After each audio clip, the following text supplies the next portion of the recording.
एक बार की बात है, चंदनपुर नाम का एक गांव था जहां ठंड के दिनों में हवा इतनी तेज चलती थी कि लोग घरों से बाहर निकलने से पहले दो दो कंबल ओढ़ लेते थे।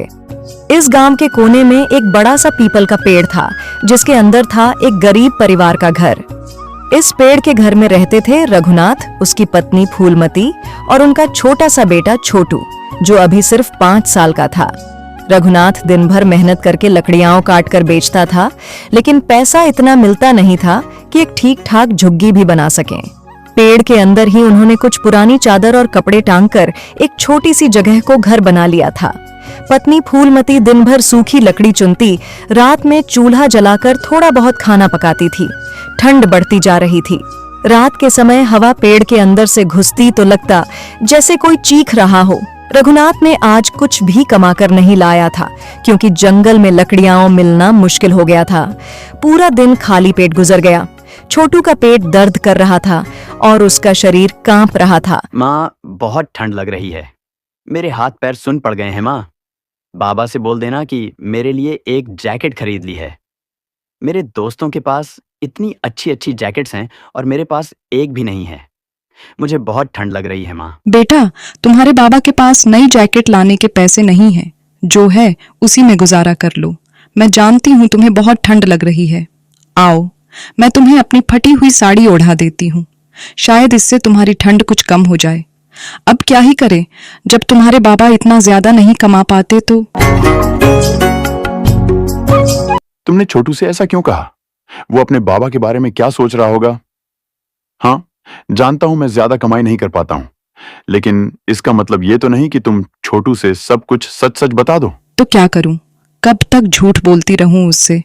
हमेशा से झूठ ही तो बोलती आई हूं, हमेशा से उम्मीद दिलाती आई हूं, लेकिन कभी कुछ हो ही नहीं पाता तुमसे। रोज के 10 से 20 रुपयों से आखिर होगा ही क्या? इससे ज्यादा तो लोग भीख मांगकर कमा लेते हैं। अगली सुबह रघुनाथ ने ठान लिया, अब मैंने सोच लिया है फूलमती कि मैं कोई ऐसा काम ढूंढ कर आऊंगा जिससे मुझे ज्यादा कमाई मिले। मैं अभी जा रहा हूं काम ढूंढने। तुम और छोटू खाना खा लेना, मेरा इंतजार मत करना। मुझे आने में थोड़ी देर हो जाएगी, चाहे कितनी भी देर हो जाए, लेकिन एक अच्छा काम ढूंढ कर ही आऊंगा। पिछले हफ्ते भी तुमने यही कहा था। क्या कुछ हो पाया? नहीं ना? तो क्यों बार बार उम्मीद लगाते हो? जो बचा बचाया काम है उसे भी खो दोगे। अब बस करो फूलमती, मुझे इतने ताने मत मारो। तुम्हारी ऐसी बातों से मेरा बहुत दिल दुखता है। एक तुम और छोटू ही तो हो मेरे साथ। अब तुम भी ऐसा कहोगी तो मुझे कितना बुरा लगेगा। अरे, मैं तो मजाक कर रही थी। तुम मेरी बात का बुरा मत मानो। मुझे उम्मीद है कि आज तुम्हें कोई अच्छा काम जरूर मिल जाएगा। अब जाओ, अच्छे से जाना और कोई काम ढूंढ कर ही आना। दिन भर भटकने के बाद उसे एक पुराना सा बंगला दिखा जहां कुछ लोग पुरानी लकड़ियां और फर्नीचर बाहर फेंक रहे थे। उसने उनसे पूछा, भाई, क्या ये लकड़ियां मैं अपने साथ ले जा सकता हूं? ठंड भी बहुत बढ़ गई है ना। घर में आग जलाने के लिए भी कुछ नहीं है और चूल्हे में जलाने के लिए लकड़ी तक नहीं है। अगर ये आपके किसी काम की नहीं है तो मुझे ही दे दीजिए। हाँ भाई, बिल्कुल ले जाओ इन्हें। हमारे लिए तो ये कूड़ा ही है। वैसे भी हम इन्हें फेंक ही रहे थे। अगर ये तुम्हारे किसी काम आ सकती हैं तो तुम इसे अपने साथ ही ले जाओ। कम से कम किसी के घर की ठंड तो कम होगी, किसी के चूल्हे में तो आग जलेगी।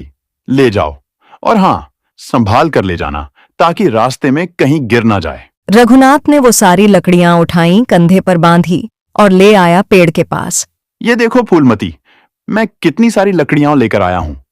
कोई अपने घर के बाहर इन्हें फेंक रहा था तो मैंने उनसे पूछा कि अगर ये किसी काम की नहीं है तो मुझे दे दो, और फिर उन्होंने लकड़ियां मुझे दे दी।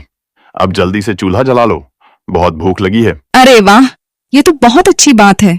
तुम्हें पता है, छोटू भी बहुत देर से भूखा था, बहुत जिद कर रहा था कि माँ खाना चाहिए। चलो, मैं जल्दी से खाना बना लेती हूँ, लेकिन ज्यादा आटा भी नहीं है। सबको एक एक रोटी ही मिल पाएगी। फूलमती ने रोटी पकाई और पहली बार उन्होंने एक अच्छा सा बोनफायर बनाया, एक छोटी सी आग जिसमें सबने हाथ सेके। छोटू मुस्कुराया, उसके गाल लाल हो गए। अरे वाह, आग के सामने बैठने में तो बहुत मजा आता है पापा। मुझे तो बहुत अच्छा लग रहा है यहाँ। कितना गरम गरम लग रहा है। पापा, हम रोज ऐसे ही आग के पास बैठा करेंगे ना। और आज तो मुझे एक रोटी भी खाने को मिल गई। बहुत भूख लग रही थी पापा, बहुत ज्यादा, वरना तो कई बार पेट पकड़ के ही सो जाता हूँ। हाँ बेटा, अब हम रोज आग के पास बैठेंगे, खेलेंगे भी, और देखना तुम्हें रोज खाना भी मिलेगा। तू तो हमारा प्यारा बेटा है, तेरे लिए नहीं करेंगे तो फिर किसके लिए करेंगे भला। माँ बाप सब सह लेते हैं बस अपने बच्चे की एक मुस्कान के लिए। अब बस तू खुश रहा कर छोटू, और हाँ, आग के ज्यादा पास मत जाया कर बेटा, बहुत गर्म होती है। अगले कुछ दिन तक रघुनाथ रोज वहीं बंगले से लकड़ियां लाता और एक दिन उस बंगले के मालिक ने उसे बुलाकर कहा, तुम शायद यहाँ काम की तलाश में घूम रहे हो। मैंने देखा तुमने उन लकड़ियों को कितनी ईमानदारी से उठाया और संभाल कर रखा। मुझे ऐसे ही मेहनती लोगों की जरूरत है। असल में पिछले हफ्ते ही मेरे यहाँ काम करने वाले कुछ नौकर बिना बताए काम छोड़कर चले गए। घर बड़ा है, काम भी बहुत होता है, लेकिन भरोसेमंद लोग कम हैं। तुम चाहो तो मेरे यहाँ काम कर सकते हो। रहने और खाने का इंतजाम भी है और मेहनत के बदले इज्जत भी मिलेगी। मुझे बस एक ऐसा इंसान चाहिए जो सच्चा हो और ईमानदारी से काम करे। तुम चाहो तो आज से ही शुरू कर सकते हो। ये तो मेरे लिए बहुत बड़ी खुशी की बात है। आपने मुझ जैसे गरीब इंसान पर भरोसा किया, इससे बड़ी बात और क्या होगी। हाँ, मैं जरूर आपके यहाँ काम करूंगा। मैं मेहनती हूं, ईमानदारी से काम करूंगा, बस एक मौका चाहिए। अब मैं सीधे घर जाकर अपनी बीवी फूलमती को यह खबर दूंगा। वो सुनकर बहुत खुश होगी साहब। कई दिनों से घर में सिर्फ चिंता ही चिंता थी कि कल क्या खाएंगे, कैसे जिएंगे। अब शायद थोड़ा सुकून मिलेगा। छोटू को भी अब रोज खाना मिल पाएगा। आपने जो भरोसा मुझ पर दिखाया है, मैं पूरी जिंदगी उसे निभाने की कोशिश करूंगा। आज से नहीं, अभी से मैं तैयार हूं साहब। फूलमती, आज मुझे काम मिल गया है। हाँ, सच्ची में। एक अमीर साहब थे, उन्होंने खुद मुझे रोका और काम का ऑफर दिया। उनके नौकर चले गए थे, तो अब उन्हें भरोसेमंद लोग चाहिए थे और मैंने हां कर दी। अब हम दोनों साथ काम करेंगे। तू झाड़ू पोछा लगाएगी और मैं भी हर काम करूंगा। बर्तन मांजूंगा, साहब को पानी दूंगा, आंगन साफ करूंगा, बर्तन उठाऊंगा, जो कहेंगे सब करूंगा, पर इज्जत से। हम किसी से कम नहीं हैं फूलमती। अब छोटे छोटे टुकड़ों के लिए तरसना नहीं पड़ेगा। छोटू को भी हर दिन पेट भर खाना मिलेगा। सच कह रहे हो ना रघुनाथ, मुझे तो यकीन ही नहीं हो रहा। कितने दिनों बाद तुम्हारे चेहरे पर ये रोशनी देख रही हूँ। कितनी बार हमने सोचा था कि एक दिन ऐसा भी आएगा जब हम भी किसी के घर काम करेंगे, वो भी इज्जत से। मैं बिल्कुल चलूंगी तुम्हारे साथ। झाड़ू पोछा, बर्तन सफाई जो होगा करूंगी। तू बोलेगा तो पानी भी दूंगी, आंगन भी धोऊंगी। हम साथ हैं तो कोई काम छोटा नहीं लगता। और हाँ, छोटू को आज रात अच्छी नींद आएगी। उसके चेहरे पर भी वही सुकून दिखेगा जो आज तेरे चेहरे पर है। चल, अब जल्दी से कुछ बना लेते हैं। आज की रोटी पहले जैसी नहीं होगी। आज की रोटी उम्मीद की होगी। धीरे धीरे वो बंगले के नौकर बन गए। उन्हें एक छोटी सी झोपड़ी भी मिल गई, ईंटों की बनी, जिसमें चूल्हा भी था और एक पुराना कंबल भी। अब भी वो गरीब थे, लेकिन पेड़ के खोखले घर से एक ईंट के घर तक का सफर उनके लिए सपने से कम नहीं था। एक दिन फूलमती ने कहा, रघुनाथ, याद है तुम्हें वो पीपल के पेड़ वाला घर? छोटा सा था, दीवारें तक ठीक से नहीं थी, छत से पानी टपकता था और हर कोने में अंधेरा ही अंधेरा था। लेकिन उसी अंधेरे में हमने कितने सपने देखे थे। वहीं छोटू की पहली मुस्कान देखी थी मैंने। वहीं तुम्हारे हाथों से चूल्हे पर रखी पहली रोटी खाई थी। कितने सर्द दिन उस झोपड़ी में कांपते हुए बिताए, और फिर भी लगता था जैसे वो घर नहीं, हमारी दुनिया है। वो छोटा सा कोना जहां हम तीनों सिर सटाकर सोते थे, वो टूटी हुई खिड़की जिससे कभी कभी धूप झांक लेती थी। सब कुछ था उसमें, तंगी भी पर अपनापन भी। अब हम किसी बड़े घर में काम करेंगे, पर वो पेड़ वाला घर, वो तो हमेशा हमारा ही रहेगा रघुनाथ। कभी अगर थक जाऊं ना, तो वहीं जाकर थोड़ा बैठ लेना। शायद पुराने दिन हमें थोड़ी हिम्मत दे जाए। हाँ फूलमती, कैसे भूल सकता हूं मैं वो घर, वो पीपल का पेड़ जिसकी छांव में हम धूप से छिपते थे, जिसके तने के सहारे हमने अपनी सबसे लंबी बातें की थी। मुझे याद है कैसे तू रात को मुझे अपनी फटी साड़ी से ढक देती थी, छोटू को सीने से लगाए रखती थी ताकि उसे ठंड न लगे। उसी घर में भूखे पेट भी हंसी आती थी क्योंकि तेरी बातों में मिठास होती थी। तूने सही कहा, वो घर छोटा था पर उसमें हमारी पूरी दुनिया थी। अब चाहे जैसे भी हालात हों, चाहे जहां भी रहें, पर वो कोना, वो झोंपड़ी, वो पीपल का पेड़, वो हमारी पहचान है। और सुन, एक दिन ऐसा भी आएगा जब हम सिर्फ दूसरों के घरों में काम नहीं करेंगे, बल्कि अपना छोटा सा घर बनाएंगे, थोड़ा मजबूत, थोड़ा रोशन, लेकिन उसमें भी वही प्यार होगा जो उस पेड़ वाले घर में था। दिन बीते, महीने गुजरे। छोटी सी झोपड़ी अब उनका नया घर बन चुकी थी। रघुनाथ अब रोज बंगले के मालिक के काम करता, सफाई, पानी भरना और कभी-कभी बाजार से सामान लाना। मालिक का व्यवहार थोड़ा कठोर था, लेकिन ईमानदारी देखकर उसने रघुनाथ पर भरोसा करना शुरू कर दिया था। फूलमती भी कुछ खास बदली नहीं थी। हर सुबह पूरे घर को साफ करती, छोटी सी बाड़ी में कुछ सब्जियां उगाने लगी थी, मेथी, पालक और थोड़ी सी मूली। उसने एक पतला सा झाड़ू भी बना लिया था पुरानी लकड़ी से। जब रघुनाथ काम से लौटता तो उसकी आंखों में एक सुकून होता जो पहले कभी नहीं था। लेकिन छोटू अब थोड़ा बदल गया था। एक दिन रात को जब सब सो रहे थे, तब फूलमती ने देखा कि छोटू एक पुराने कागज पर कुछ लिख रहा था। उसने धीरे से पूछा, अरे छोटू, मैं कब से देख रही हूँ, तू उस कागज पे कुछ लिखे ही जा रहा है।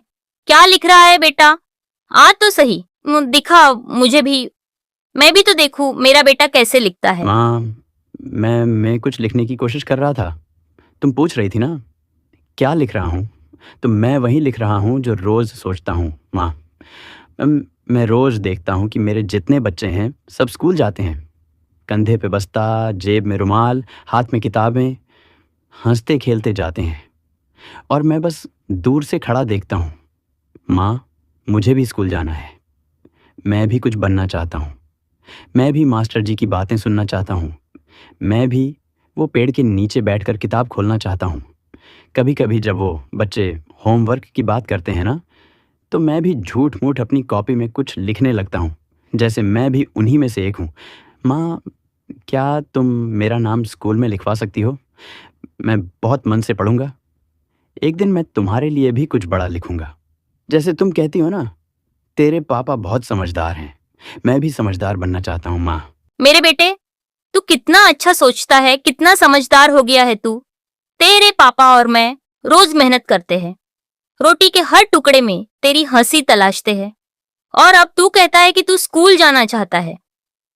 मुझे माफ कर बेटा, हमारे पास कभी इतने पैसे नहीं हुए कि तुझे किताब, बस्ता, यूनिफॉर्म दिला सके। पर आज मैं वादा करती हूँ, तेरा नाम स्कूल में जरूर लिखवाएंगे, चाहे मुझे 2 घर और साफ करने पड़े, तेरे बाबा को दिन में 2 बार मजदूरी ढूंढनी पड़े, पर तुझे पढ़ाएंगे, जरूर पढ़ाएंगे। तू सिर्फ देखता ही नहीं रहेगा। एक दिन वो बच्चे तुझे देखेंगे, कहेंगे, अब भाई देखो, ये वही छोटू है जो कभी स्कूल के बाहर खड़ा रहता था, अब क्लास में सबसे आगे बैठता है।